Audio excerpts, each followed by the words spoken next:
हाय बच्चों।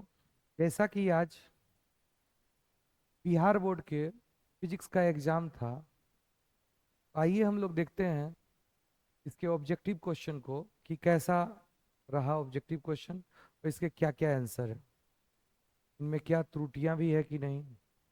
देखिए, सबसे पहला क्वेश्चन है क्या, B square upon mu, the dimension of B square upon mu will be same as that of. अब देखिए, बी स्क्वायर अपॉन म्यू देखते ही अगर इसको हाफ कर दें, ये कहीं ना कहीं इनर्जी डेंसिटी है। अगर मैग्नेटिक फील्ड का कहो तो ये होता है, इलेक्ट्रिक फील्ड रहता तो क्या होता, half epsilon not into E square. तो इसका आंसर क्या होगा, एनर्जी डेंसिटी। तो आपके पहले क्वेश्चन का आंसर है energy density. Question number two कह रहा है क्या, निकेल क्या है। निकेल एक फेरोमैग्नेटिक सब्सटेंस है।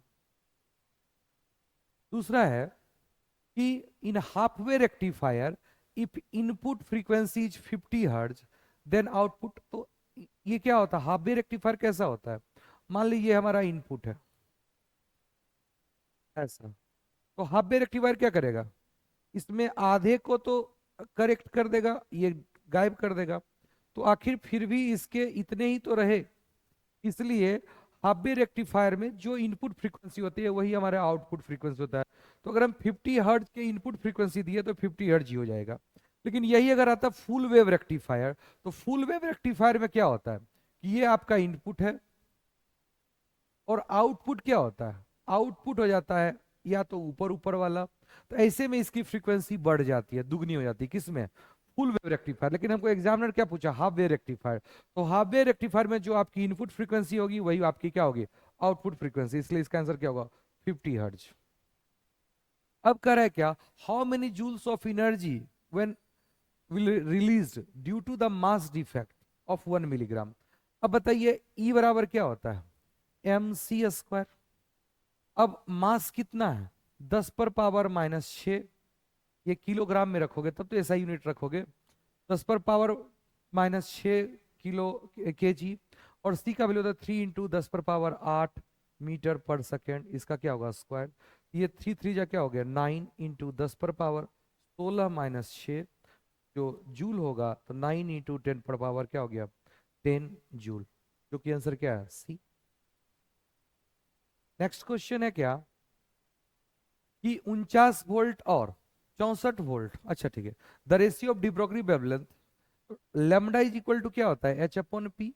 अगर ये मोमेंटम है, अगर इसको आप रिलेट करना चाहते हो एनर्जी से, तो क्या होता है √2m ई, जिसको आप लोग बोल सकते हो H upon √2m into Q into we.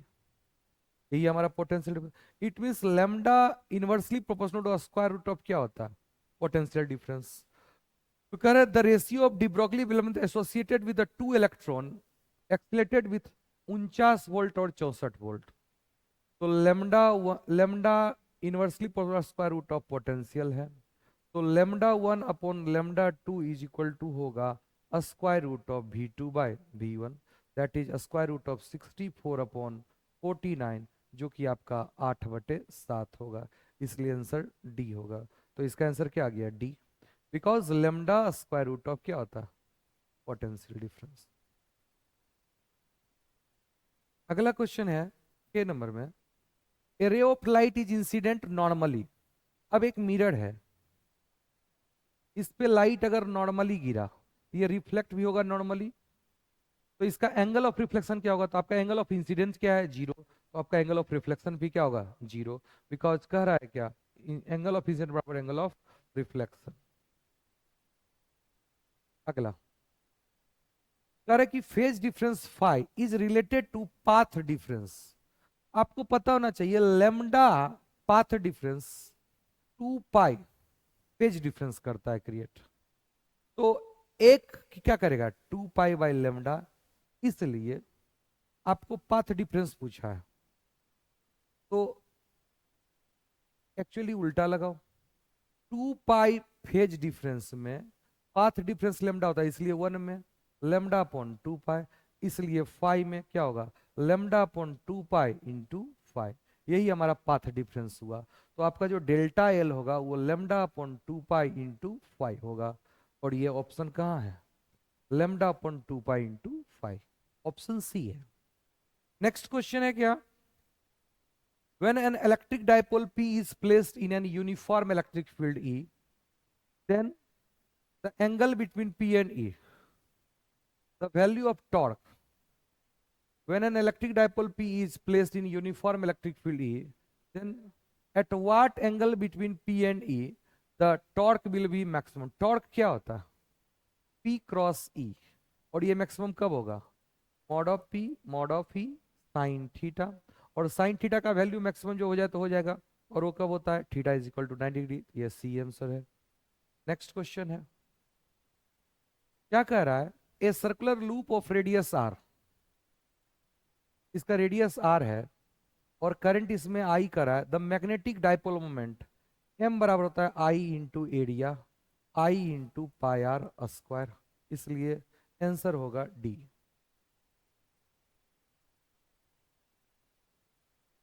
when a tube when a tube length of microscope is increased, the magnifying power, तो आपको पता होना चाहिए जो मैग्नीफाइंग पावर होता है वो प्रोपोर्शनल होता है लेंथ के, तो इसका ये इंक्रीज होगा। Next, cathode ray are group of, cathode ray canal ray आप जानते हैं ये इलेक्ट्रॉन्स का फ्लो होता है, इसलिए ये इलेक्ट्रॉन्स ही तो होगा। अब कह रहा है क्या, when a soap bubble is charge, अब देखिए जब ये चार्ज होगा या तो इस पे पॉजिटिव चार्ज होगा या तो क्या होगा निगेटिव, इस पे अगर चार्ज आ गया लेट से निगेटिव आ गया, ये एक दूसरे को रिपेल करेगा कि नहीं, तो इसके ऑफ कोर्स इसके एरिया बढ़ेंगे, तो जब सोप बबल चार्ज होता है तो उसके क्या होते हैं, रेडियस साइज सब बढ़ता है, साइज इंक्रीज। नेक्स्ट क्वेश्चन क्या है, if the area of plate of capacitor is half, अब आपको पैरेलल प्लेट कैपेसिटर के बारे में जानते होंगे कि इसका जो कैपेसिटेंस सी होता है वो होता है epsilon not a upon D. अब कह रहे हैं क्या, if the area of the plate of capacitor is half, अगर हम एरिया को आधा कर दे तो कैपेसिटेंस क्या होगा, तो कैपेसिटेंस प्रोपोर्शनल टू एरिया है कि नहीं, अगर एरिया को आधा करेंगे तो कैपेसिटेंस भी क्या होगा, हाफ, इसलिए बोलेंगे बिकम्स हाफ। नेक्स्ट क्वेश्चन है, देखिए chalk coil work on the principle of, देखिए चॉक क्वाइल क्या करता है, कि किस पे वर्क करता है, तो ये एक प्रकार का क्या होता है, इंस्टेंट कोई एनर्जी चाहिए, ये आपको सेल्फ इंडक्टेंस पे वर्क करेगा। ओके, नेक्स्ट कह रहा है क्या, कि the surface charge density on the surface of two conducting sphere of radius r1 r2 is are equal, then the ratio of electric field intensity at the surface. देखिए ये है, इस पे अगर चार्ज Q है, ये इलेक्ट्रिक फील्ड इसके surface पे E का वैल्यू क्या होता है, के क्यू अपॉन आर स्क्वायर, और अगर आप देखें Q अपॉन आर स्क्वायर, आप अगर K का वैल्यू रख दे तो क्या आता है, 1/4 pi epsilon naught into R square into Q, ये कुछ नहीं है सिग्मा अपॉन एप्सिलॉन नॉट, ये सिग्मा ही तो है। अगर तुम्हारा सरफेस चार्ज डेंसिटी सेम है तो रेडियस कुछ भी हो, रेडियस से तो इंडिपेंडेंट, ये तो रेडियस यहां से ये सिग्मा में चला गया, तो अगर हम देखें इलेक्ट्रिक फील्ड ये सिग्मा अपॉन एप्सिलॉन नॉट में आ गया, तो ये सिग्मा पे डिपेंड किया, यहाँ अब क्या है, एप्सिलॉन नॉट तो कांस्टेंट है, अगर सिग्मा दोनों का सेम है चाहे रेडियस कुछ भी रहो, इलेक्ट्रिक फील्ड क्या होगा, सेम, इसलिए आंसर क्या होगा, डी।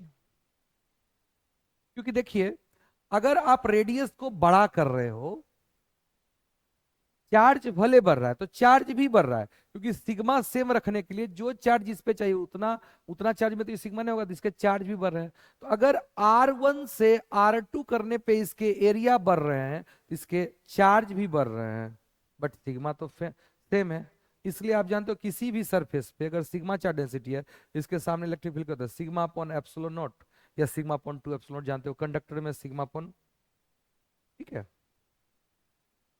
अब कह रहे Ohm's law does not apply, Ohm's law कब अप्लाई करते हैं, ओम्स लॉ क्या था, V प्रोपोर्शनल टू क्या होता है I, लेकिन ये कब होगा, अगर टेम्परेचर चेंज करोगे तो आपका रेसिस्टेंस भी चेंज करेगा, तो रेसिस्टेंस तो फिक्स रहेगा नहीं, इसलिए क्या वर्ड क्या लिखा है, not apply when temperature change, जब टेम्परेचर चेंज करोगे तो अप्लाई नहीं होगा। नेक्स्ट क्वेश्चन, क्या रखा है?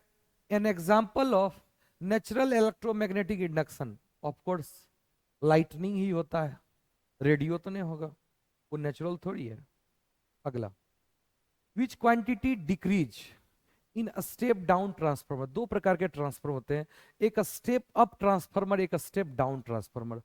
स्टेप अप ट्रांसफार्मर क्या करता है? वोल्टेज को बढ़ाता है, और स्टेप डाउन ट्रांसफार्मर क्या करता है? वोल्टेज को घटाता है। आपके घरों में जो इलेक्ट्रिसिटी आती है जिस ट्रांसफार्मर से, वो स्टेप ट्रांसफर डाउन ट्रांसफार्मर है, जो कि 11,000 को 220 वोल्ट किया। ये 11,000 को भी जो लाइन आता है वो 33,000 से आता है, वो 33,000 को 11,000 करता है, वो भी स्टेप डाउन है। वो 33,000 को भी 1,20,000 से आ रहा है, वो भी स्टेप डाउन ट्रांसफार्मर लगा है। ये सभी के सभी जो आपके आसपास पावर स्टेशन है, इन सभी में आपके स्टेप डाउन ट्रांसफार्मर लगे हुए हैं। और ये स्टेप अप और स्टेप डाउन ट्रांसफार्मर जो बनते हैं, वो जस्ट नंबर ऑफ टर्न्स के आधार पर, अगर आउटपुट टर्न ज्यादा हो गया तो स्टेप अप हो गया, आउटपुट टर्न कम हो गया तो स्टेप डाउन हो गया। इसका आंसर क्या होगा? ऑफ कोर्स क्या घटता है? वोल्टेज घटा देता है। अब देखिए कह रहा है क्या, the refractive index mu, speed of light in vacuum upon speed of light in क्या होता है? Speed of light in vacuum upon speed of light in क्या हुआ? Medium. What will be the speed of light? v बराबर क्या होगा? c by mu. c का value क्या था? 3 × 10⁻⁸ और म्यू का वैल्यू क्या है? 1.33। तो ऑफ कोर्स इसको करोगे तो क्या होगा? लगभग ये आ जाएगा, ये वैल्यू देख लीजिए, ये कुछ 4/3 लिखा हुआ है, कैलकुलेट कर लीजिए तो 9/4। ये 9/4 इंटू 10 पर पावर क्या होगा? 8। 2.25 इंटू 10 पर पावर क्या होगा? 8। सही है। नेक्स्ट क्वेश्चन कह रहा है क्या, the maximum kinetic energy of photo electrons वायरीज। अब आपको देखिए, ये मेटल सरफेस है, इस पे लाइट गिराए, ये इलेक्ट्रॉन निकला, तो आप पढ़े हो आइंस्टाइन का h nu is equal to h nu naught plus kinetic energy maximum. तो ये जो काइनेटिक एनर्जी मैक्सिमम है, ये डिपेंड करता है आपके इंसिडेंट फ्रीक्वेंसी पे, नॉट की इंटेंसिटी पे। तो क्या कर रहा है, क्या है, क्या लिखा है? Linearly with the frequency and the intensity of incident radiation. Intensity पे तो डिपेंड नहीं करता, linearly with the frequency and independent of the intensity of incident radiation. यही तो सही लग रहा है। ये इंटेंसिटी पे डिपेंड नहीं करता, ये सिर्फ इंसिडेंट फ्रीक्वेंसी पे डिपेंड करता है। नेक्स्ट क्वेश्चन कर रहा है क्या, निम्नलिखित ये which of the following are known as nucleons. Nucleons किसे कहते हैं? न्यूक्लियस के अंदर जो रहता है, तो न्यूक्लियस के अंदर प्रोटॉन्स और न्यूट्रॉन्स रहते हैं, इसलिए क्या है? Protons and neutrons. Next question, the equivalent resistance of A resistance इन, देखिए पैरेलल कॉम्बिनेशन में जो इक्विवेलेंट रेसिस्टेंस होता है वो उसके छोटे से भी क्या होता है? छोटा। और सीरीज कॉम्बिनेशन में जो इक्विवेलेंट रेसिस्टेंस होता है उसके बड़े से भी क्या होता है? बड़ा। तो ऑफ कोर्स इसका आंसर क्या होगा? The equivalent resistance of resistor in parallel combination क्या होगा? डिक्रीज करेगा। The magnetic field lines inside a current carrying solenoid is, देखिए ये सोलेनॉइड है, इसके अंदर मैग्नेटिक फील्ड लाइंस क्या होता है? इस तरह से ये पैरेलली होता है, पढ़े कि नहीं? इसका आंसर क्या होगा? पैरेलल। अब क्या है, कोहेरेंट सोर्स। कोहेरेंट सोर्स, ये आपका क्वेश्चन किसका, ये तो पहले पता होना चाहिए ना, ये वेव ऑप्टिक्स का क्वेश्चन है। कोहेरेंट सोर्स किसे कहते हैं? जिसका फेज सेम हो, सेम सोर्स से होना चाहिए, तो फ्रीक्वेंसी सेम होना चाहिए। Phase difference remains constant, frequency remains, both phase difference and frequency remains constant. दो के बीच में कोई फेज डिफरेंस होना चाहिए, वो फिक्स होना चाहिए। अगला, क्या natural light from the sun is. अब देखो सन से जो लाइट होता है वो हर दिशा में जाता है, किसी एक पार्टिकुलर दिशा में तो नहीं जाता है। तो कैसा लाइट होता है? Unpolarised light. वो कैसा होगा? अनपोलराइज्ड लाइट, वो पोलराइज्ड नहीं होगा। उसके लिए हमको प्लेन पोलराइज्ड लाइट बनाने के लिए उसको निकोल प्रिज्म वगैरह वगैरह से पास करना होता है, आप सुने होंगे। तो ये क्या होता है? Unpolarised light. अगला कहता है रेडियो एक्टिविटी वाज डिस्कवर, ये तो साइंटिस्ट का नाम है, इसमें हम क्या करें? ये तो रटना पड़ेगा। अब कह रहे द एग्जाम्पल ऑफ, क्या the example of broadcast mode of communication is. अब बताइए ब्रॉडकास्ट हम किसी से करते हैं, उसका मोड क्या है? उसका मोड रेडियो है या टेलीविजन है? आंसर सही है। अगला क्या है?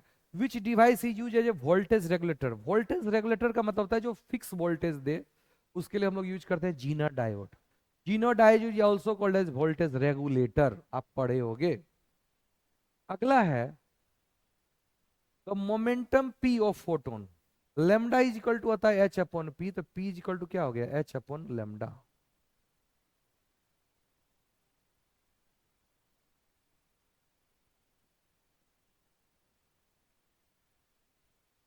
ई इज इक्वल टू होता है एच सी बाय लेमडा।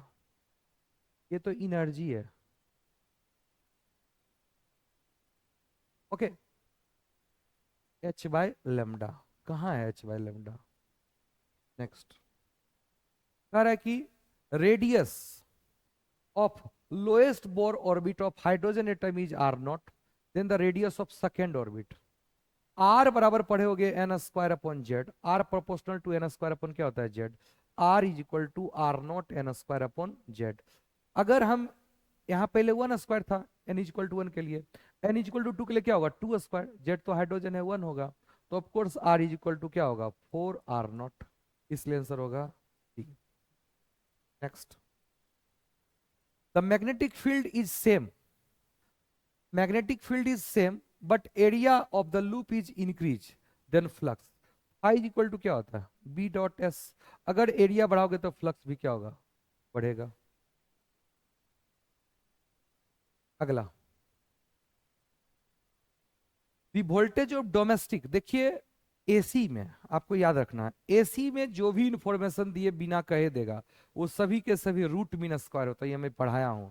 तो voltage of domestic AC is 220 volt. ये किसको रिप्रेजेंट करता है? तो ऑफकोर्स ये रूट मीन स्क्वायर वोल्टेज को रिप्रेजेंट करता है। तो root mean voltage, RMS voltage, root mean square voltage. अगला, the wavelength due to a point source at a finite distance from the source, क्या वेव फ्रंट, सॉरी, एक point source से infinite आपका रहे क्या? ये जो सोर्स से ये जो वेव फ्रंट देगा ये सारी कैसा क्या देगा? स्फेरिकल। क्या देगा? Wave front due to a point source at a finite distance from the source is क्या होगा? स्फेरिकल होगा। क्या होगा? जिसके सेंटर में होगा, तो ये आंसर क्या होगा? डी। नेक्स्ट क्या कह रहा है? डिस्ट्रक्टिव इंटरफेरेंस क्या होता है? एन लेमडा पे कंस्ट्रक्टिव और odd multiple of lambda by two पे क्या होता है? डिस्ट्रक्टिव। इसलिए आंसर बी होगा। यही अगर डाइफ्रैक्शन होता तो उल्टा होता, आप पढ़े होगे। अगला, अब कह रहा है क्या? इन एन इलेक्ट्रिक, क्या in an electric field with intensity, क्या लिखा है? With intensity is equal to zero, the charge on the change of potential भी with the distance R will be. अब देखिए अगर ई फिक्स है तो पोटेंशियल क्या होगा? देखिए इलेक्ट्रिक फील्ड के दिशा में पोटेंशियल घटता है। जब इलेक्ट्रिक फील्ड चेंज करेगा तभी ना पोटेंशियल को चेंज करने के लिए देगा। अगर इलेक्ट्रिक फील्ड ही जीरो है तो पोटेंशियल क्या होगा? वो तो कांस्टेंट होगा, वो चेंज करेगा ही नहीं। इसका आंसर क्या होना चाहिए? कांस्टेंट एंड इंडिपेंडेंट ऑफ क्या होगा? आर, क्योंकि चेंज ही नहीं कर रहा। अगला, who first explain electromagnetic wave mathematically. आपने सुना होगा मैक्सवेल इक्वेशन के बारे में। ओके, अगला कर रहा है which factor of the following does not affect resistance of conducting wire. Resistance of conducting wire किस पे डिपेंड करता है? क्या वो वोल्टेज पे डिपेंड करता है? लेंथ, टेम्परेचर, मटेरियल, इस पे करता है? इस पे करता है जब नॉन ओमिक रेसिस्टेंस क्रिएट होता है, अदरवाइज इसका आंसर क्या होगा? डी। ये बहुत रेयर केस में करता है ना। अच्छा, when A dielectric is placed, देखिए जब आप जैसे डाइलेक्ट्रिक डाल दोगे तो इसके अंदर जो इलेक्ट्रिक फील्ड होगा इसके अपोजिट डेवलप होता है, जिसके इस अंदर नेट इलेक्ट्रिक फील्ड क्या होगा? कम।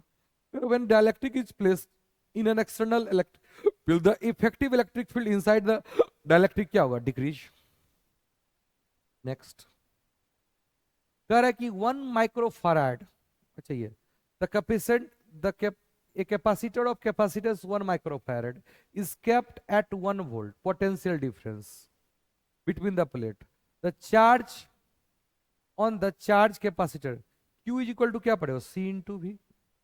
c कितना दिया है, 1 माइक्रोफराड इंटू v कितना है 1 वोल्ट, क्या हुआ 1 माइक्रो कूलम, आंसर सी।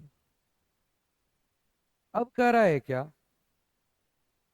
कि if a charged particle of mass m and charge q enters in a uniform magnetic field at an angle theta in the direction of the field with velocity v, then the path of the particle is helical। of course helical path होता है जब देखिए magnetic field और velocity में angle होता है, इसके एक कंपोनेंट तो ट्रांसलेशन करता है और एक कंपोनेंट क्या करता है, इस वजह से ये हेलिकल पाथ होता है।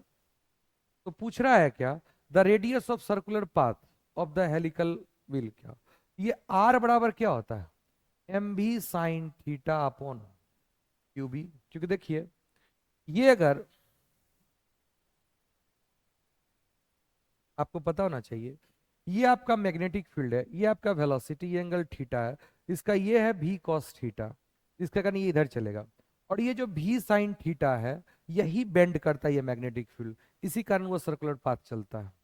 तो आप आर बराबर क्या पढ़े हो, m v sine theta upon q B. इसलिए आंसर क्या होगा, सी, जो सही ऑप्शन है। अगला, an ideal ammeter, of course ideal ammeter का रेसिस्टेंस क्या होता है, 0। यही होता है आइडियल वोल्ट मीटर, तो उसका रेसिस्टेंस क्या होता है, इनफाइनाइट। क्या होता है, इनफाइनाइट। अगला, remote control of television used. अब जो रिमोट कंट्रोल देखते हैं उसमें भी आप देखोगे तो वो लाइट निकलता है, तब तो वो कुछ सिग्नल देता है, तभी तो वो कैच करता है सिग्नल। तो उसमें जो वो सिग्नल देता है वो किस फॉर्म में था, इंफ्रारेड वेव। अब कह रहा है क्या, दूर दृष्टि दोष, of course remove of hyper myopic lens used, वो कॉन्वेक्स लेंस यूज किया जाता है। अगला, inverse square law of intensity of light is intensity 1/r square is applied for. देखिए अगर ये पॉइंट सोर्स है, अगर पॉइंट सोर्स है तो इसकी इंटेंसिटी जो घटती है, जैसे जैसे दूर जाओगे ये घटेगी, क्योंकि जो भी इससे एनर्जी निकलेगी वही तो यहाँ जाएगी। ये यहाँ पे एनर्जी जो है इस पूरे में फैला, तो जो भी यहाँ से एनर्जी निकला, अब आपको इंटेंसिटी क्या पड़ेगा, एनर्जी फॉलोइंग पर second per unit normal area, energy upon 4πr², यही पर सेकेंड जो है यही इंटेंसिटी है। इंटेंसिटी जो है वो इनवर्सली प्रोपोर्शनल टू क्या होता है, r²। कब, जब पॉइंट सोर्स रहता है। यही अगर लाइन सोर्स रहता है तो ये सिलिंड्रिकल है, सिलिंड्रिकल है, सिलिंड्रिकली देता है, इसमें 1/r होता है। अभी आपका पॉइंट सोर्स है इसलिए क्या होगा, 1/r² किसका होगा, पॉइंट सोर्स। सिलिंड्रिकल सोर्स रहता तो, और वही प्लेन सोर्स रहता तब तो सेम रहता है। अब कह रहा है क्या, आपको पता है काइनेटिक एनर्जी, पोटेंशियल एनर्जी, और एक होता है टोटल एनर्जी। तो आपको पता होना चाहिए काइनेटिक एनर्जी के मैग्नीट्यूड बराबर होते हैं टोटल एनर्जी के मैग्नीट्यूड, और पोटेंशियल एनर्जी के मैग्नीट्यूड का क्या होता है, आधा, और पोटेंशियल एनर्जी क्या होते हैं, निगेटिव। काइनेटिक एनर्जी पॉजिटिव और पोटेंशियल एनर्जी निगेटिव, आंसर क्या होगा। अगला, सेमीकंडक्टर क्या है, semiconductor is by the strong current due to. अच्छा, सेमीकंडक्टर जो है डैमेज होता है due to a strong current. अच्छा, damage by a strong current due to, देखिए अगर स्ट्रॉन्ग करंट पास करते हो सेमीकंडक्टर से तो उसमें ओवर हीटिंग होता है, और जब ओवर हीटिंग होता है तो जो उसके बीच में ये लेयर्स होते हैं ना, ये एन टाइप और पी टाइप, वो लेयर गैप खत्म हो जाते हैं और इतना ज्यादा उसके पास थर्मल एक्साइटेशन एनर्जी होता है कि सारे के सारे इलेक्ट्रॉन्स क्या करते हैं, वो कंडक्शन बैंड में चले जाते हैं, जिससे कि उसमें बहुत ज्यादा एक्सेस इलेक्ट्रॉन हो जाता है, तो वो फिर सेमीकंडक्टिंग प्रॉपर्टीज को ही खत्म कर देता है, इसलिए एक्सेस ऑफ इलेक्ट्रॉन। अब कहता है क्या, the valency of impurity element of element to convert germanium crystal into p type. जानते हैं अगर पी टाइप बनाना है इंट्रिंसिक सेमीकंडक्टर को, तो उसमें डॉपिंग करते हैं, और डॉपिंग क्या करते हैं, ट्राइवेलेंट स्पेसिस। अगर हमको एन टाइप बनाना है तो उसमें पेंटावेलेंट स्पेसिस को डॉपिंग करते हैं, इसलिए ट्राइवेलेंट स्पेसिस मतलब क्या होगा, 3। अगला कह रहा है क्वेश्चन क्या, in a communication system the a repair is, अब ये कम्युनिकेशन सिस्टम एक्चुअली में मैं तो नहीं पढ़ाता, ऐसे इसका आंसर क्या होगा, C। अगला, the maximum velocity of an electron emitted from the metal surface becomes 2 times when frequency, अब देखिए ये क्वेश्चन है फोटो इलेक्ट्रिक इफेक्ट का, when क्या लिखा है, the maximum velocity of an electron emitted from metal surface becomes 2 times, अभी velocity भी है, अब ये वेलोसिटी 2 भी हो गया, when frequency new is incident on A light is double, अब ये 2 न्यू हो गया। तो कह रहा है कि वर्क फंक्शन ऑफ मेटल क्या होगा, तो आप जानते हैं आइंस्टाइन इक्वेशन क्या होता है, h nu is equal to h nu naught, जिसको आप वर्क फंक्शन कहते हैं, सीधे कर दो, h nu is equal to phi naught plus kinetic energy maximum. अब देखिए वेलोसिटी दुगना करेगा तो काइनेटिक एनर्जी 4 गुना हो जाएगा। अब अगर इस फ्रीक्वेंसी को आप 2 गुना कर देते हो तो फाई नॉट तो वही है, बट काइनेटिक एनर्जी क्या होगा, 4 times kinetic energy maximum. Okay, तो पूछा है कि वर्क फंक्शन ऑफ मेटल क्या होगा, अब फाई का वैल्यू निकालना है, तो क्या कीजिए, आप ऐसा कीजिए, इसको 4 से मल्टीप्लाई कर दीजिए, जैसे ही 4 से मल्टीप्लाई करके घटा दोगे तो ऐसा करने से क्या होगा, ये तो कट जाएगा, ये 4 में से 2 गया तो ये क्या बचा, 2h अब ये क्या हो गया, 4 फाई नॉट में फाई नॉट गया था, क्या हुआ, 3 फाई नॉट, तो वर्क फंक्शन फाई नॉट क्या हुआ बेटा, 2h/3, इसलिए आंसर क्या होगा, ए। नेक्स्ट,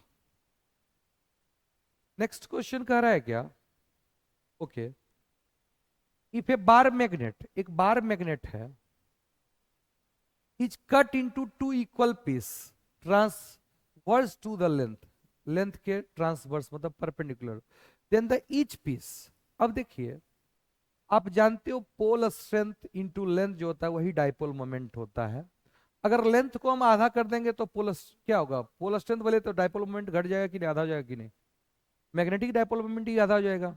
तो कह रहा है कि अब क्या कर रहा है कि इफ द बार, इसको कट कर देंगे, then each piece will be, हर एक पीस जो होगा, आप जान लो एक मैग्नेट को आप कितना भी टुकड़ी में तोड़ दो, उसका हर एक पार्ट में मैग्नेटिक प्रॉपर्टी होगा, हर एक पार्ट मैग्नेट की तरह बिहेव करेगा। तो कह रहे लूज इट्स मैग्नेटिज्म, गलत बात, बिकम्स ए सिंगल पोल, नहीं, मोनोपोलर डजंट एग्जिस्ट, हर में दोनों पोल हो गए, north and south, behave as new magnet with greater magnetic moment, गलत बात है, लेंथ घटने से वो घटेगा, इसलिए आंसर क्या होगा, क्या है, behave as a new magnet with reduced magnetic moment, ये सही लग रहा है। नेक्स्ट क्वेश्चन, नेक्स्ट क्वेश्चन कर रहा है in an AC circuit of kappa, in an AC circuit of capacitance the current from the potential difference is, capacitance, AC में आप जानते हो इधर करंट है उधर ही वोल्टेज अक्रॉस रजिस्टर है, लेकिन वोल्टेज अक्रॉस कैपेसिटर तो इधर है, वोल्टेज अक्रॉस से क्या हुआ, इंडक्टर इधर है, तो वोल्टेज पीछे है कैपेसिटर में, तो क्या कर रहा है, current from the potential difference क्या होगा, आगे मतलब forward. Next question, a capacitor is perfect insulator for, अब देखिए आपको पता होना चाहिए कैपेसिटर के बारे में बात करते हैं। हम ऐसे पढ़ाते थे कि कैपेसिटर में देखिए डायरेक्ट करंट रुक जाएगा, लेकिन अगर एसी करंट है वो फान के चल जाएगा। वही देखिए, ये हमारा इंडक्टर है, इसमें डायरेक्ट करंट अच्छे से चल जाएगा, लेकिन अगर एसी करंट देंगे तो वो उलझ जाएगा कि नहीं। ऐसे याद रखते हैं। इसलिए कह रहा है कि a capacitor is perfect insulator for कौन, डायरेक्ट करंट। तो डायरेक्ट करंट के लिए ये परफेक्ट इंसुलेटर है। वेयर एज इंडक्टर क्या है, अल्टरनेटिंग करंट के लिए है। The unit of displacement current, इसमें तो कोई दिक्कत नहीं है। अब कह रहे क्या, क्या है, द सोलर स्पेक्ट्रम इज, आप सुने हो band spectrum, line spectrum. Spectrum क्या होता है, स्पेक्ट्रम को जो लाइट में हर प्रकार की जो फ्रीक्वेंसीज है, समझे, उसी फ्रीक्वेंसी को आप अलग अलग सेपरेटली बोलो। अगर हर प्रकार की फ्रीक्वेंसी है तो उसको बोलेंगे कंटिन्यूअस। फ्रीक्वेंसी है कुछ नहीं है, फिर है कुछ नहीं है, उसको क्या बोलेंगे, डिस्क्रीट। तो आपके सनलाइट में हर प्रकार की फ्रीक्वेंसी पाई जाता है। ये बात अलग है किसी एक पार्टिकुलर कलर की, किसी एक पार्टिकुलर फ्रीक्वेंसी की किसी एक पार्टिकुलर फ्रीक्वेंसी की इंटेंसिटी सबसे क्या होती है, ज्यादा होती है। दैट इज अनदर थिंग, जिसके कॉन्सेप्ट को हम यूज करते हैं सोलर पैनल में। ये जो सोलर पैनल है आप वैसा बनाइए जो उस लाइट, जिस मतलब सन में जो सबसे ज्यादा लाइट की इंटेंसिटी जिस फ्रीक्वेंसी को होती है, उस फ्रीक्वेंसी पे वो ऑप्टिमम वर्क करे।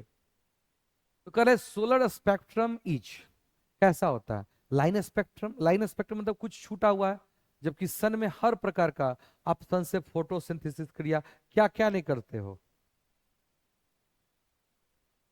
अगला, the field of view is maximum. आप देखे हो कभी, अगर किसी आर्मी के कैंप में जाओ या कुछ ऐसे जगह जाओ जहां पे बहुत खतरनाक प्लेस है, जिसमें सुरक्षा का बहुत ध्यान रखा जाता है, तो लोग गाड़ी के नीचे या कहीं पे भी वो लगाए रहते हैं कॉन्वेक्स मिरर, जिससे कि हम ब्रॉडली देख पाए। आपके व्हीकल में लगाया जाता है। तो इसलिए क्या था, तो field of view is maximum for क्या हुआ, कॉन्वेक्स मिरर, ये ज्यादा दूर तक देख सकता है। अगला, the ratio of refractive index of red light and blue light. आप एक ऐसा कीजिए, जब प्रिज्म से लाइट जाते हो, इसमें ये रेड लाइट कम बेंड करेगा, रेड लाइट कम बेंड करता है, और ब्लू लाइट क्या करता है, जिसका रिफ्रैक्टिव इंडेक्स जितना ज्यादा वो उतना ज्यादा क्या करता है, बेंड करेगा। तो रेड कम ब्लेंड किया और वॉयलेट क्या किया, ज्यादा किया। तो कह रहे कि ratio of refractive index of red light to blue light in air, of course red कम बेंड किया, इसलिए रिफ्रैक्टिव इंडेक्स क्या क्या है, कम है। तो refractive index of red is less then refractive index of क्या होता है, वही ब्लू। तो इसका रेशियो भी क्या होगा, लेस देन 1 होगा। Mu r by mu blue is less than 1, इसलिए less than unity. Next question है क्या, 58, the nuclear density is approximately. अगर न्यूक्लियर डेंसिटी की बात करेंगे तो आप जानते हो, ये पढ़े होगे कि न्यूक्लियर डेंसिटी जो होता है ऑलमोस्ट कांस्टेंट माना जाता है। क्या माना जाता है, न्यूक्लियस की डेंसिटी कांस्टेंट माना जाता है, जिससे हम बोलते हैं क्या, कि रेडियस ऑफ न्यूक्लियस के बारे में पढ़े होगे, r is equal to r naught into A raise to the power 1 by क्या होता है 3। जैसे जैसे न्यूक्लियस नंबर बढ़ेगा उसका रेडियस बढ़ेगा, बट उसका ऐसा क्यों, क्योंकि उसकी डेंसिटी क्या बनाते हैं, constant, independent of mass number. तो वो मास नंबर मतलब क्या है, न्यूक्लियस नंबर पे डिपेंड नहीं करता डेंसिटी। तभी तो ये लिखेंगे।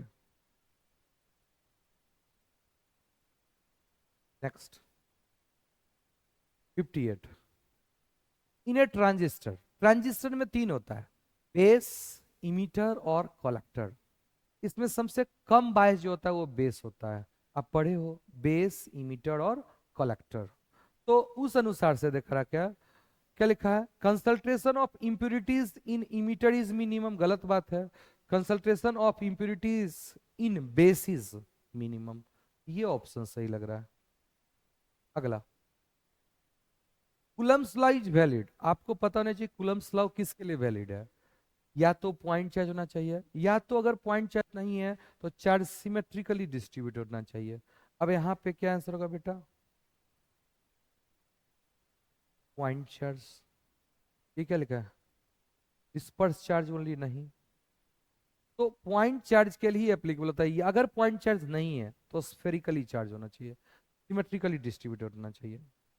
अगला, the SI note of electric flux phi is equal to E dot S. ये ई वोल्टेज जो होता है वो इलेक्ट्रिक फील्ड अपॉन लेंथ होता है। E is equal to minus d v by d r, पढ़े हो कि नहीं। E into length, voltage into length, क्योंकि सरफेस एरिया में तो लेंथ स्क्वायर होता है, तो ये हुआ voltage into length. Length volt metre, length को मीटर में यूज करते हैं। अगला कह रहा है क्या, ये क्वेश्चन देखो, a cell of internal resistance R is connected to the external resistance capital R, current will be maximum in R if। तो इसको देखते हैं। देखिए एक एक्सटर्नल रेसिस्टेंस है, इसका एक्सटर्नल क्या हुआ R, और एक सेल है, इसका इंटरनल रेसिस्टेंस स्मॉल r। तो बताइए अगर इसका ईएमएफ ई है, इससे करंट कितना आ जाएगा। चलो, तो करंट आई जो जाएगा वो क्या होगा, E upon r plus r. अब कह रहा है कि current will be maximum in r. अब आर में मैक्सिमम करंट कब होगा, ई फिक्स है, आर फिक्स है, तो आई तभी मैक्सिमम हो जब आर का वैल्यू मिनिमम हो, तो आर बहुत कम हो। अब आर तो जो है, एक्चुअली ये क्वेश्चन है गलत है।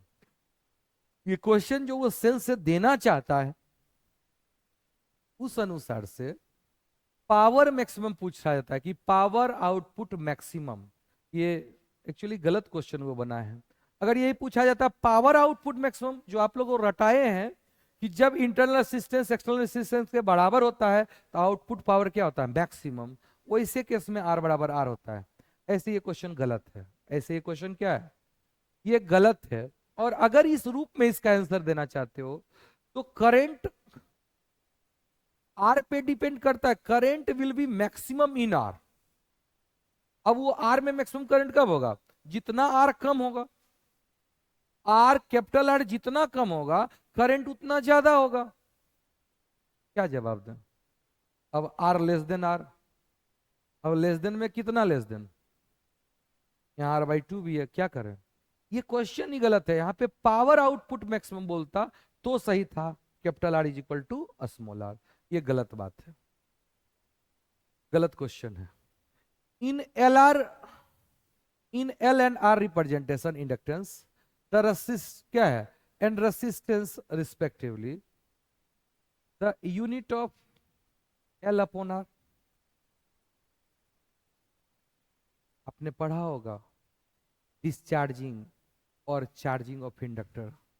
तो क्या पढ़े होगे, Q is equal to q naught into minus t, t upon r c, है ना।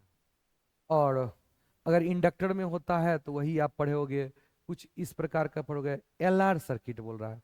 तो एल अपॉन आर, ये कहीं ना कहीं e raise to the power anything dimensionless. अगर ऊपर टाइम तो नीचे भी क्या होगा, टाइम। यही इंडक्टर में होता है, e raise to power minus t upon L R. तो अगर ये टाइम है तो ये भी क्या होना चाहिए, टाइम, तभी तो डायमेंशनलेस होना चाहिए। इसलिए इसका डायमेंशन क्या होगा, सेकेंड। जो टाइम का डायमेंशन होता है वही उसका होता है। दूसरा तरीका, आप इंडक्टिव कैपेसिटेंस पढ़े होगे, एक्सएल और एक्सी, उससे बता सकते हो। एक्सएल एक रेसिस्टेंस है, ओमेगा एल ओमेगा सी से बताओ। अब कह रहे in a metallic conductor the current is carried by. अब बताओ, मेटालिक कंडक्टर, मेटल में जो करंट कैरी होता है due to the free electrons या फ्लो ऑफ इलेक्ट्रॉन्स, तो क्या बोलोगे, किसके कारण, वो फ्री इलेक्ट्रॉन्स के कारण ही तो फ्लो करता है, प्रोटॉन तो फ्लो नहीं करता है। अगला, अब वर्क क्या world wide wave was invented by. अब ये तो ये है, ये तो रटने वाला है, इसमें हम क्या कर सकते हैं। अब करें विच of the following expression represent the electrical energy. आप जानते हो पावर क्या होता है, वी स्क्वायर अपॉन आर, या वी इंटू आई, या आई स्क्वायर। पावर इंटू टाइम ही तो एनर्जी होता है। तो क्या होगा अगर सभी में टाइम मल्टीप्लाई करो, तो ये सभी किसका एनर्जी आ गया, क्या गया energy. V into I into t कहीं लिखा है, आंसर ए हुआ। Next, when an alpha particle is, वो क्या लिखा है, brought towards another alpha particle, the potential energy of the system. देखिए अल्फा पार्टिकल खुद एक पॉजिटिवली चार्ज है और दूसरा अल्फा पार्टिकल भी पॉजिटिव चार्ज। जब ये दो पॉजिटिव चार्ज लाइक चार्ज पास आते हैं तो एनर्जी पोटेंशियल एनर्जी बढ़ेगा। क्या बोलोगे, इंक्रीजेस, क्या होगा, समझे। The potential energy of the system क्या होगा, इंक्रीज, क्योंकि पोटेंशियल एनर्जी पढ़े हो ना, U is equal to k q one q two upon r. R के घटने से एनर्जी बढ़ेगा। यही अगर उल्टा होता तो नहीं। पानी, डायलेक्ट्रिक कांस्टेंट ऑफ वाटर, ये सही है, 80 79 लमसम यही होता है। ओके, ये तो जस्ट है। Relationship between current J is equal to, आप पढ़े होगे सिग्मा इंटू ई, ये तो जस्ट डिफिनेशन से क्वेश्चन है, जहां सिग्मा क्या है,